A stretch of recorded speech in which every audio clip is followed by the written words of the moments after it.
وقربتنا وصالحتنا المؤمن المهيمن العزيز الجبار على سيدنا محمد طب القلوب والصحابة والقرابة والتابعين وتابع التابعين ومن تبعهم بإحسان إلى يوم الدين.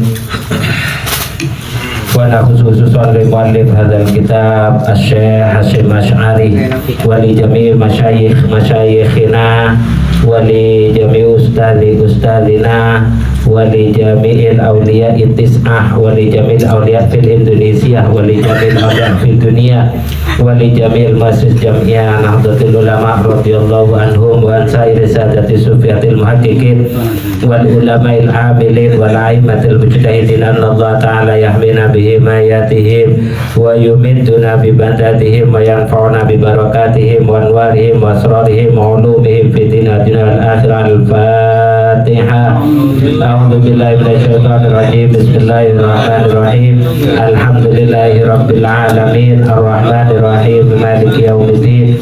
Iyyaka na'budu wa iyyaka nasta'in. Ihdinas siratal mustaqim. Siratal ladzina an'amta 'alaihim ghairil maghdubi 'alaihim waladdallin. Amin.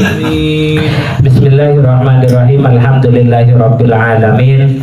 Wassalatu wassalamu ala asyrafil anbiya'i wal mursalin wa ala alihi wa sahbihi wa tabi'in wa tabi'in tabi'in wa man tabi'ahum bi ihsanin ila yaumiddin. Alhamdulillah, segala puji bagi Allah. Pada malam hari ini kita masih diberi karunia sehat dan sempat sehingga kita bisa berkumpul dalam kegiatan rutin kita, yaitu Madista, Majelis Solawat Zikir, Majelis Zikir Solawat dan Taklim. Jadi kalau disingkat Madista, Majelis Zikir Solawat dan Taklim bersama Rijalul Ansor. Meskipun saya tadi lewat Google Map-nya itu sempat kesasar. Jadi kesasarnya ya lumayan jauh, Pak, dari sini, Pak. Kedak keren.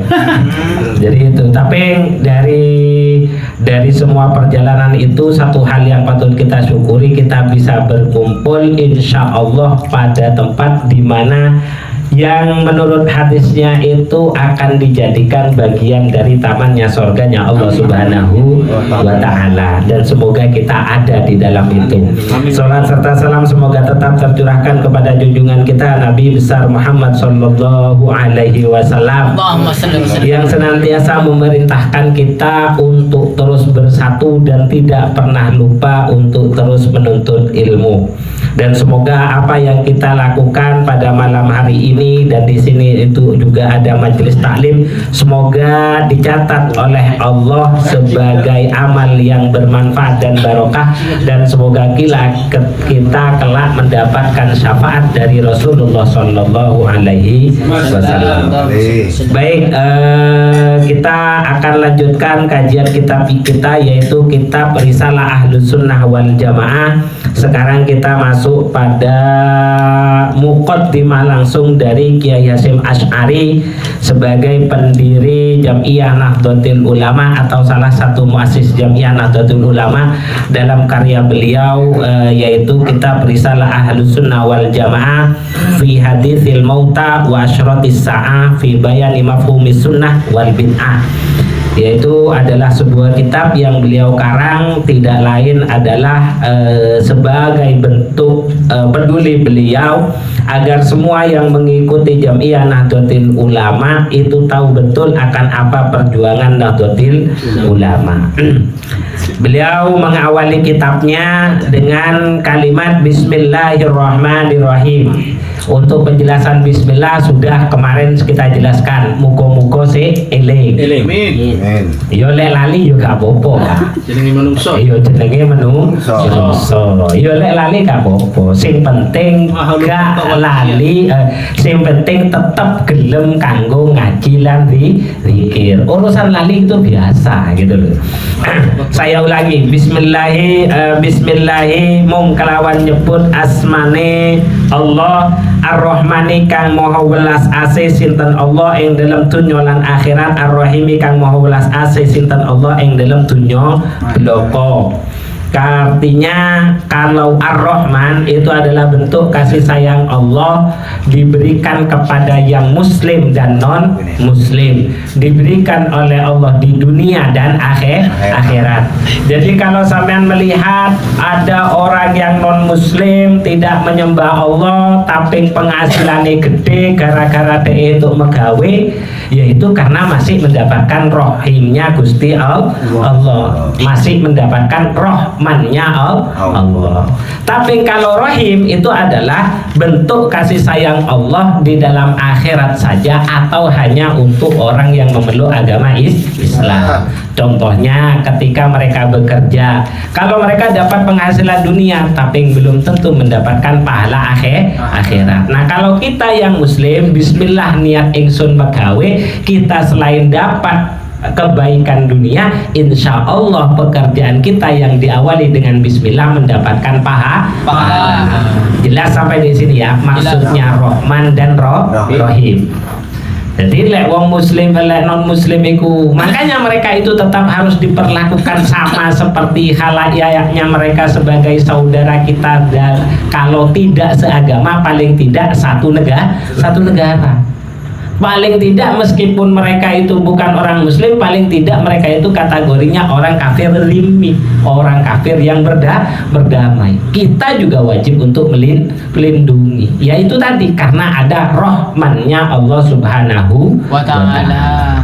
Maka kalau kita semena-mena kepada orang yang tidak satu agama, ya berarti kita tidak paham dengan rahmannya Allah Subhanahu wa ta'ala. Itu maksud daripada Rahman dan Rahim. Kalau bismillah kemarin insya Allah sudah saya jelaskan. Kenapa kok diawali dengan bismillah? Satu, berkiblat kepada hadisnya Rasulullah, kullu amrin dzibalin la yubda'u fihi bi bismillah fahuwa abtar. Jadi kata Rasulullah, segala sesuatu yang memiliki nilai baik hendaklah semuanya dimulai dengan kalimat bismillah. Makanya kita beliau diawali dengan bismillah. Terus kemudian mengikuti dari Al-Quran. Al-Quran kan awalnya juga bismillah. Kalau penjelasan lain, keterangan-keterangan lain, bismillah itu isyarah. Insya Allah itu sudah lah. Maksud tak ulangi terus nih. Jadi isyarah perlindungan kita, perlindungan isyarah dari Allah, bahwasanya dengan menggunakan kalimat bismillah, insya Allah itu akan menjadi pelindung bagi kita dari godaan setan, jin dan iblis yang datang dari 4 penjuru, dari depan, belakang, kanan dan kiri. Makanya bismillah itu ditampilkan oleh Allah dalam bentuk 4 kalimat. Bismillah Allahu Ar-Rahman dan Ar-Rahim. 4 kan? Ya karena musuh kita itu menyerangnya kita dari depan, belakang, kanan dan kiri. Kenapa kok tidak dari atas dan tidak dari bawah? Karena atas itu lambang hubungan kita dengan Allah Subhanahu wa ta'ala, bawah itu adalah bentuk penghambaan kita kepada Allah Subhanahu wa ta'ala. Jadi semua orang ketika berjalannya itu senantiasa diorientasikan sebagai bentuk mengibadah kepada Allah dan sebagai bentuk penghambaan diri kepada Allah, insya Allah dia semuanya akan selamat dari godaan setan, jin dan iblis, semuanya termasuk dari setan yang dari golongan manusia. Jadi magawe niate lillahi ta'ala, niat ngabekti mari Gusti Allah. Angger niate iku insyaallah selamat. Sampean megawene untung digedingi karo wong ya gak bakalan ngamuk karena sampean bekerja tidak tujuannya untuk orang lain. Gitu. Itu gambarannya. Terus lanjut. Alhamdulillah utawi sekabehane puji, alhamdulillah utawi sekabehane puji iku lillahi mung kaagungane Gusti Allah. Alhamdulillah utawi sekabehane puji iku lillahi mung kaagungane Gusti Allah. Jadi sekali lagi tidak lupa saya ingatkan kembali bahwasanya semua puji itu hanya milik Allah. Jadi lek sampean itu diiloki karo wong gak usah ngamuk. Halo.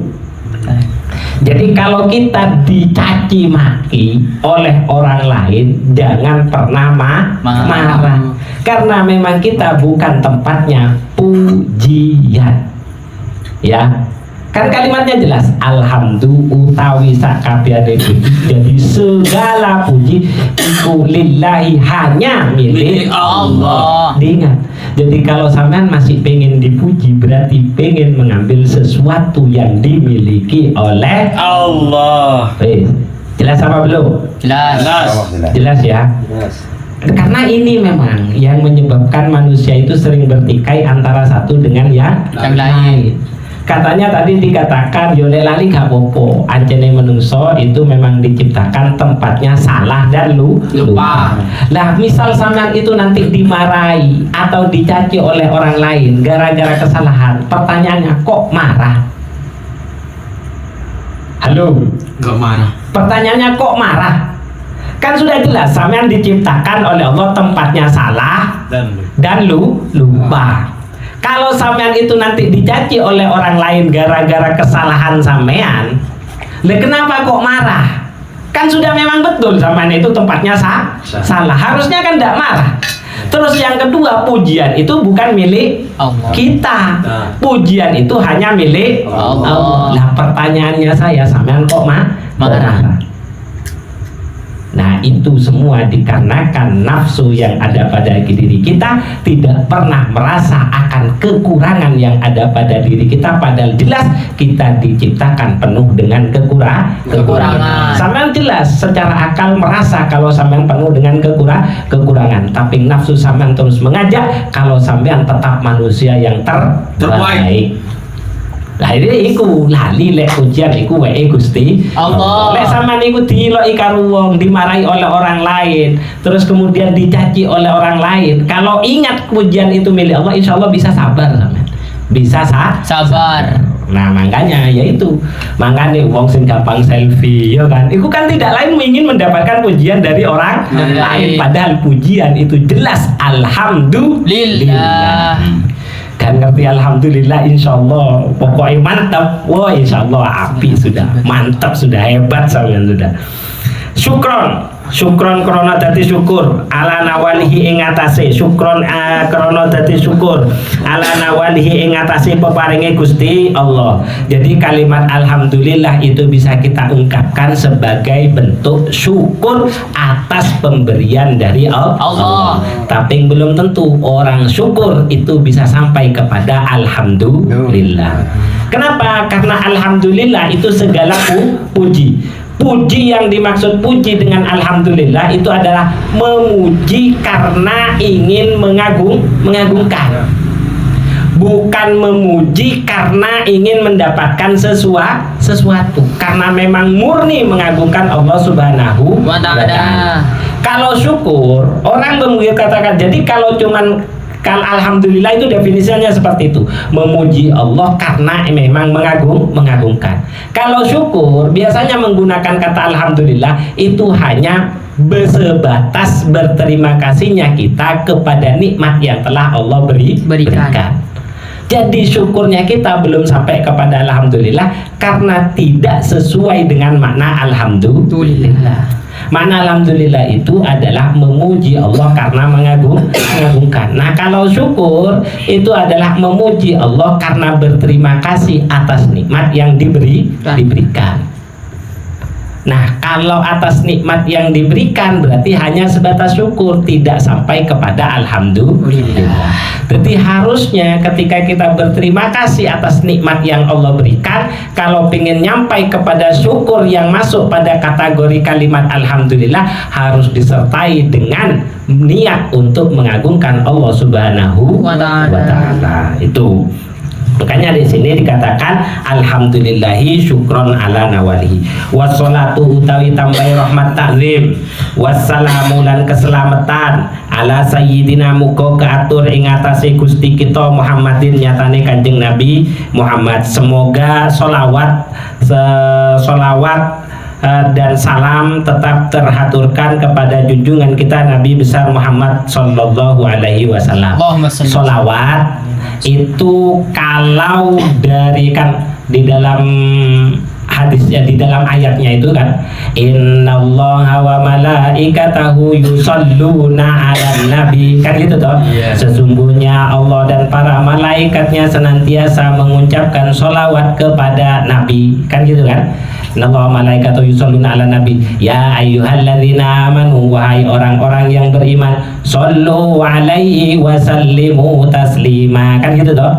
Wahai orang-orang yang beriman, senantiasalah kalian membaca sholawat kepada Rasul, kepada Nabi, wasallima, dan membaca salam. Jadi membaca sholawat itu yang bagus melihat dari ayat itu Allahumma sholli wa sallim, yang bagus, bukan Allahumma sholli ala sayyidina Muhammad, bukan seperti itu. Kalau merujuk kepada ayat harusnya Allahumma sholli wa sallim. Tapi Allahumma sholli ala Muhammad boleh? Ya boleh. Itu juga diajarkan oleh Rasulullah. Contohnya sholawat Ibrahim. Allahumma sholli ala sayyidina Muhammad wa ala ali sayyidina Muhammad kama shollaita ala sayyidina Ibrahim. Tidak ada wasallimnya. Cuman kalau melihat ayat Allahumma sholli wa sallim. Nah, sholawat itu kalau dilihat dari ayatnya kan ada 3. Pertama sholawatnya Allah, ya kan, innallaha wa malaikatahu yusholluna 'alan nabi, kan gitu. Berarti ada sholawatnya Allah, ada sholawatnya apa ya? Nah, sholawatnya malaikat, innallaha wa malaikatahu, sesungguhnya Allah dan para malaikat, kan gitu toh. Terus sholawatnya orang-orang yang beriman, ya ayyuhalladzina amanu, kan, ya kan. Berarti kan ada 3, sholawatnya Allah, sholawatnya para malaikat, dan sholawatnya kita.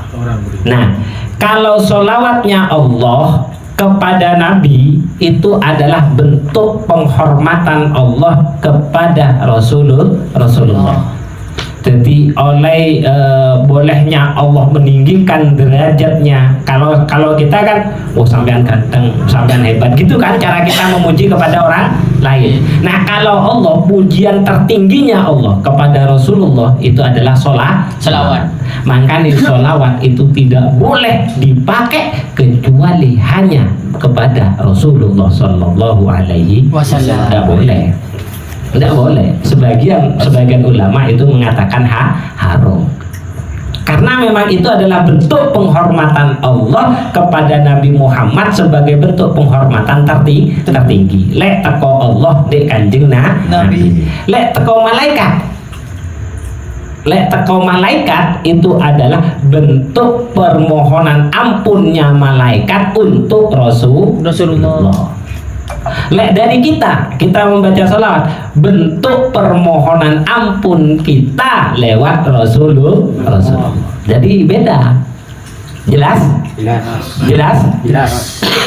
Jadi nggak sama solawatnya Allah, solawatnya malaikat dengan solawatnya kita. Kalau solawatnya kita itu menjadi doa, kalau solawatnya malaikat itu adalah permohonan ampun atau peninggian derajat kepada Rasulullah. Kalau dari Allah itu adalah bentuk penghormatan. Jelas apa belum? Jelas. Ya wis lanjut, lanjut Pak. Besok lali mana ya kak popo bos. Diulang mana? Oke, itu sholawat serta salam semoga tercurahkan kepada junjungan kita Nabi besar Muhammad wa alihi lan keluargane kanjeng Nabi. Nah, ini yang paling penting. Ini kan wis rame toh. Ali yang dimaksud dengan keluarga kanjeng Nabi Muhammad. Siapa keluarga kanjeng Nabi Muhammad? Menurut Imam Nawawi di dalam kitab Kasyifatus Saja itu dijelaskan wa alihi hum jami'u ummatil ijabah. Ikuti link. Hum wa alihi utawi dawuh alihi hum utawi alihi keluarganya Nabi jami'u ummatil ijabah sakabehane ummate Rasulullah sing gelem manut maring Rasulullah. Jadi semua umatnya Rasulullah yang mau menerima atas terutusnya Rasulullah. Lah insyaallah awake dhewe mlebu. Amin ya Allah. Lu gak usah amin, keterangan ini Pak. Melebu karek sampean mantesno dadi umate Rasulullah. Mantesno menjadi keluarga Rasulullah. Maksudnya memantasnya bagaimana? Jangan sampai gara-gara kita nama Rasulullah itu menjadi jelek. Jelek gara-gara apa? Gara-gara perbuatan kita. Nah makanya sama itu harus, karena memang definisi pertama itu yang dimaksud dengan keluarga itu hum jami'u ummatil ijabah, itu pendapat yang kuat. Terus kenapa kok seperti itu? Li khobarin, karena ada khobar, karena ada hadisnya langsung dari Rasulullah yang berbunyi alu Muhammadin kullu taqiyyin. Jadi keluarganya Rasulullah itu alu Muhammadin, yang dimaksud dengan keluarga Kanjeng Nabi Muhammad itu kullu taqiyun, semua orang muslim yang bertakwa. Dadi lek sampean tepake rusak ngono, oh gak mlebu dek keluargane Rasulullah. Cara didongakno itu enggak nyampe ke sampean itu. Kan biasa kalau di wassalatu wassalam ala sayyidina Muhammadin wa alihi. Lah itu udah nyampe ke sampean. Kalau lah tepake rusak. Lek tepake apik masuk itu. Ya, akhrajahu Tabrani, mengeluarkan akhrajahu ngetokno ing hadis sinten Imam Tabrani. Itu pendapat pertama. Pendapat yang kedua, waqtalafa fil muradi bi alin. Kemudian berbeda kalangan ulama dalam menjelaskan Ali Muhammadin fi hadzal haditsi, di dalam hadis ini. Farrojihu, pendapat yang paling utama atau pendapat yang paling kokoh itu annahum sak temene Ali Muhammad iku man wong haromat kang haram alaihim ing atase man opo as-shadaqatu. Jadi pendapat yang paling kuat yang dimaksud dengan keluarga Rasulullah itu adalah mereka-mereka yang jelas tidak diperbolehkan oleh Rasulullah menerima zakat dan sedekah. Siapa? Ya Banu Hashimin dan Bani Muthalib. Semua keturunan dari Bani Hashim dan Bani Muthalib itu tidak boleh menerima zakat dan sedekah. Wah, wah, lek keturunannya Bani Hashim karo Bani Muthalib. Wah, Pak. Enggak terima ya wakeh pokoknya ya golongane apa misal engko sampean keturunane engko nyambung dek sapa Abu Lahab ngono ya padha ae Pak. Masuk keluargane Rasulullah, cuma tidak boleh menerima zakat dan sedekah. Itu pendapat yang paling kuat. Dilanjutkan lagi wakila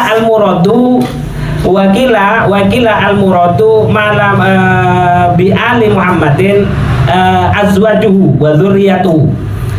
Sebagian pendapat, ingat wakil, sebagian pendapat. Jadi khilaf. Sebagian pendapat itu adalah azwaju, jadi keluarga, istri-istrinya Rasulullah, wa dzurriyyatihi, dan keturunannya, istri-istrinya Rasulullah atau keturunannya Rasulullah. Wakila dzurriyyatu Fatimah khosotan. Sebagian pendapat lagi, sebagian pendapat kecil, itu hanya keturunan yang dari Dewi Fatimah.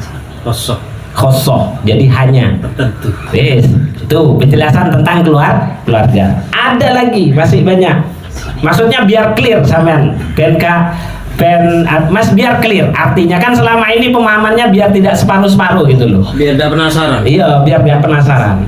Terus yang berikutnya, ini diambil yang tadi itu dari Fathul Bari, syarahnya Sahih Bukhari juz 11 halaman 160. Yang kedua, wakila al-muradu bi ali jami'ul ummati ummatul ijabah. Itu pendapat yang paling kuat, tetap umat sing manut maring Rasulullah. Jadi tidak harus ada keturunan apa, tidak harus. Itu pendapat yang paling kuat sudah.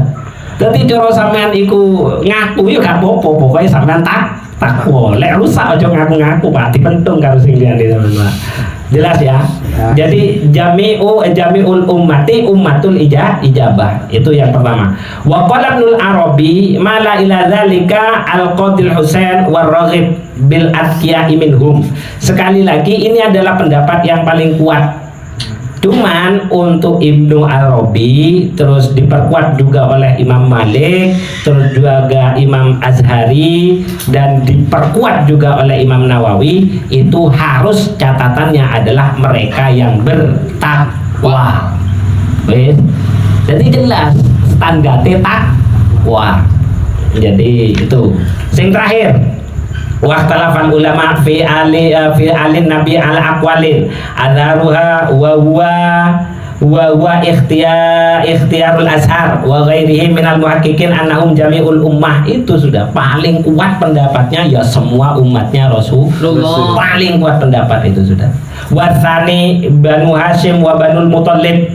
Pendapat yang kedua itu mengarahkan kepada Bani Hashim dan Bani Muthalib. Pendapat yang ketiga ahlu baitihi wa dzurriyyatihi. Baru pendapat yang ketiga ada yang mengatakan itu adalah ahli keluarganya Rasulullah dan keturunannya. Tapi sekali lagi pendapat yang paling kuat itu adalah semua umatnya Rasulullah sing bertakwa. Lah aku mending milih kiwa, mending milih umat Rasulullah sing bertakwa gitu loh. Definisi takwa piye, Tat? Definisi takwa itu yang normal itu adalah imtithalul awamir wajtinabun nawahi.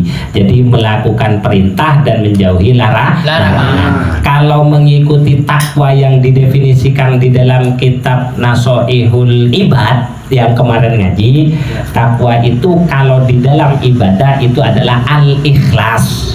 Kalau di dalam kemaksiatan itu adalah kemampuan seseorang menghindari maksiat atau berusaha menghindari.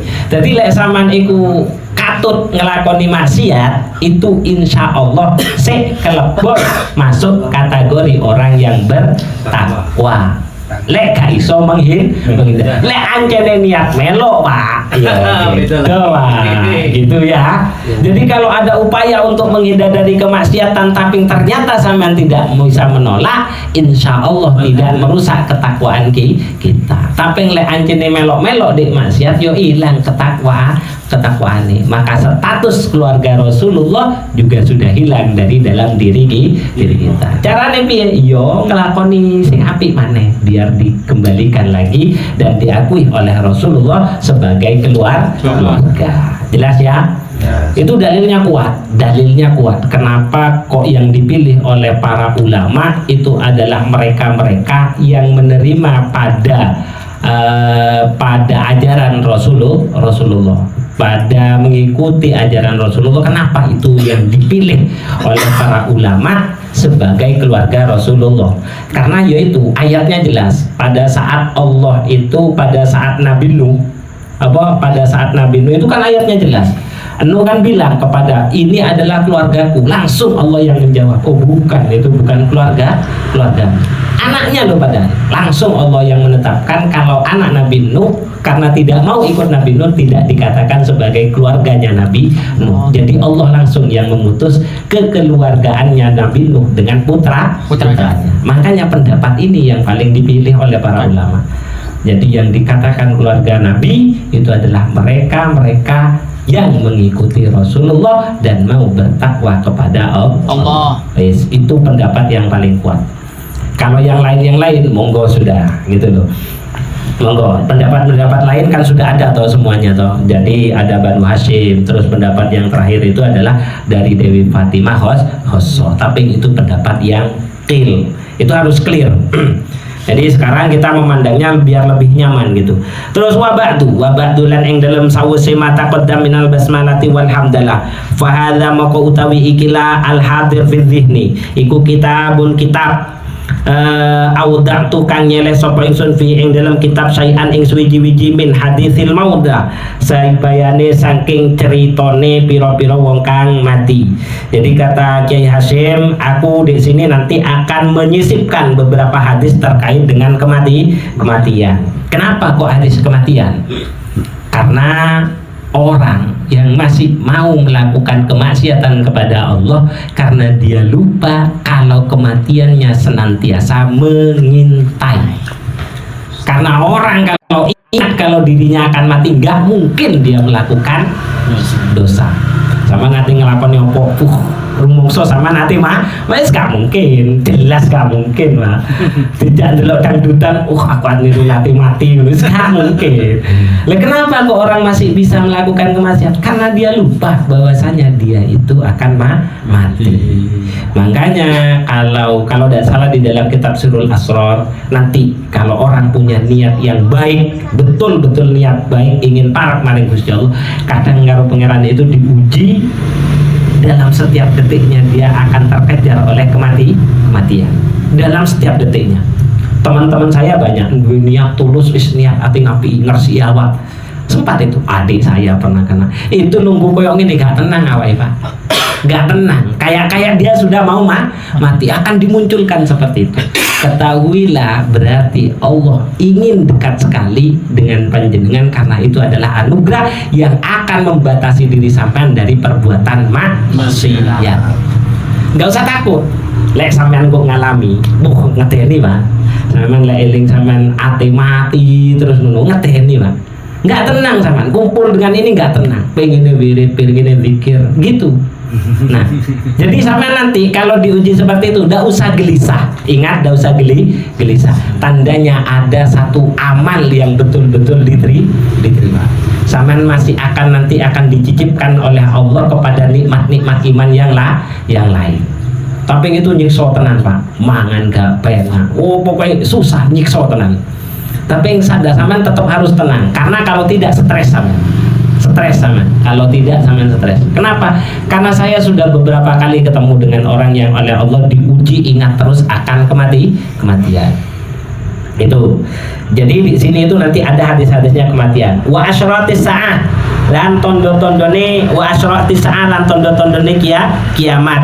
Wa syai'an lan ing suwiji-wiji minal kalami saking guneman ala bayani sunnati ing atase mertelake sunnah wal bid'ati lan mertelake bid'ah, dan sedikit juga pembahasan tentang sunnah wal bid'ah. Wa syai'an lan suwiji-wiji minal ahadits saking piro-piro hadis yaksidukan bikos din nasihati kalawan nejo gawe nasihat. Jadi nanti di belakang juga akan ada hadis-hadis yang mungkin nanti bisa dijadikan pijakan nasihat dari Kiai Hasyim Asy'ari.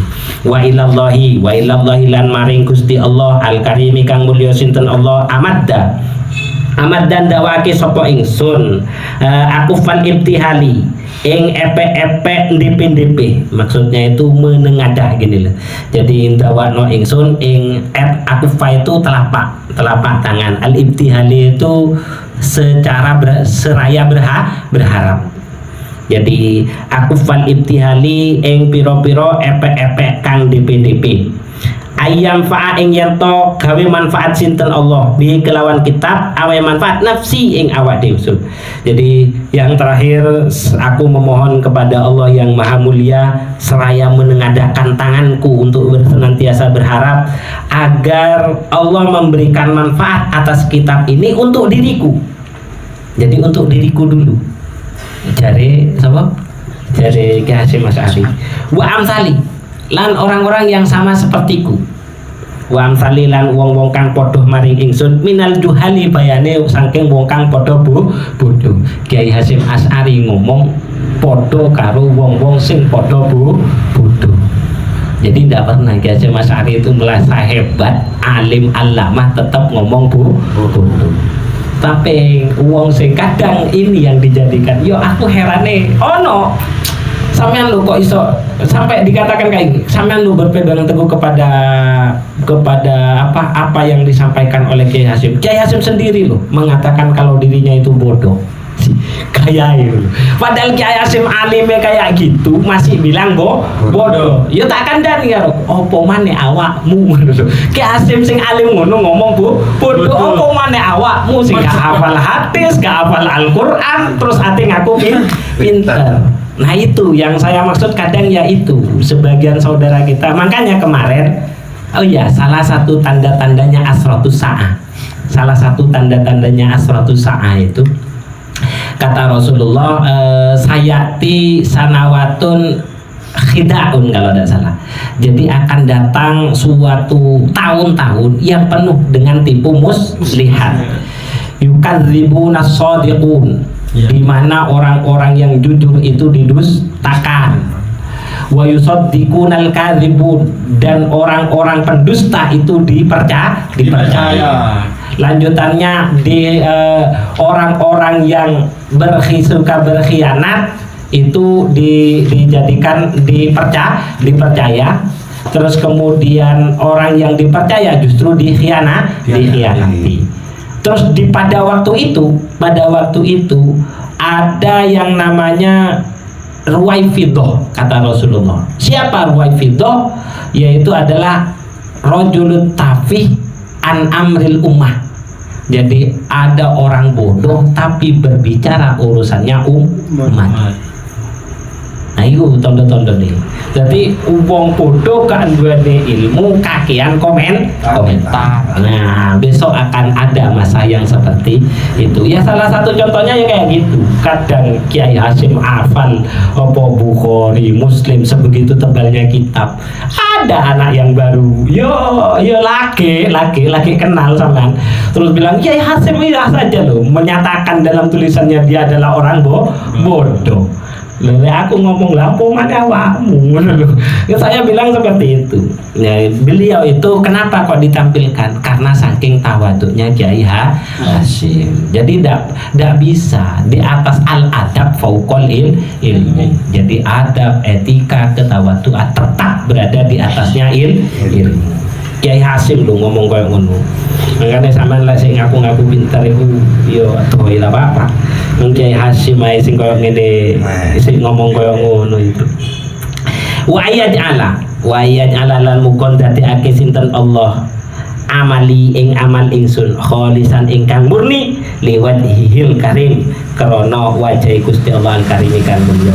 Innahu satamne Gusti Allah iku jawadun zat kang banget lumane raufun kang banget welase rahimun tur kang asih.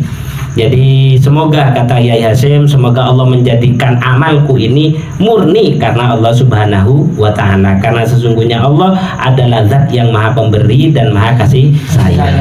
Wa hadza utawi ikilah al hadir fil dhihni iku awanus syuru'i